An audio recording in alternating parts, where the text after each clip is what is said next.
నాగర్ కర్నూలు జిల్లా సోమశిల దగ్గర అమరాబాద్ అటవీశాఖ రేంజ్ పరిధిలోకి వచ్చింది పెద్దపులి. కృష్ణానది పరిసర ప్రాంతంలోని పంట పొలాల్లో సంచరించినట్లు గుర్తించారు. దీంతో ఏపీ, తెలంగాణ అటవీశాఖ అధికారులు సంయుక్తంగా పెట్రోలింగ్ నిర్వహించారు.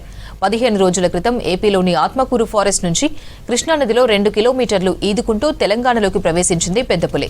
పులి సంచారంతో ప్రజలకు ఎలాంటి ప్రమాదం తలెత్తకుండా ముందస్తు చర్యల్లో భాగంగా సోమశిల, అమరగిరి గ్రామాల్లో అవగాహన కార్యక్రమాలు నిర్వహించారు. కృష్ణానదిలో బోటుతో గస్తీ నిర్వహించారు. గ్రామస్తులు అప్రమత్తంగా ఉండాలని, రాత్రి వేళల్లో ఒంటరిగా అడవుల్లోకి వెళ్లొద్దని సూచించారు. మేము చెప్పేదేమనగా ఏపీ నుంచి కృష్ణానది దాటుతూ తెలంగాణ ఫారెస్ట్ ఏరియాలకు ఒక పెద్ద పులి ప్రవేశించినది. అడవి నుంచి పంట పొలాలకు వచ్చి తిరిగినట్టు పాదముద్రలు వాళ్ళు ఇన్ఫర్మేషన్ ప్రకారం వెళ్ళి చూస్తే వాస్తవానికి పాదముద్రలు ఉన్నాయి. అది తిరిగి మళ్ళీ అడవిలోకి ప్రవేశించింది. కాకపోతే ప్రజలు అప్రమత్తంగా ఉండి దాని సమాచారం మాకు తెలుపగలరని మేము కోరుతున్నాం. అట్లే మేము కూడా సీసీ కెమెరాలు కట్టి మేము చాలా దాన్ని ఎక్కడ పాదముద్రలు కృష్ణానది కొడుకు తిరిగి అందుకొరకు ప్రజలు అప్రమత్తంగా ఉండాలి.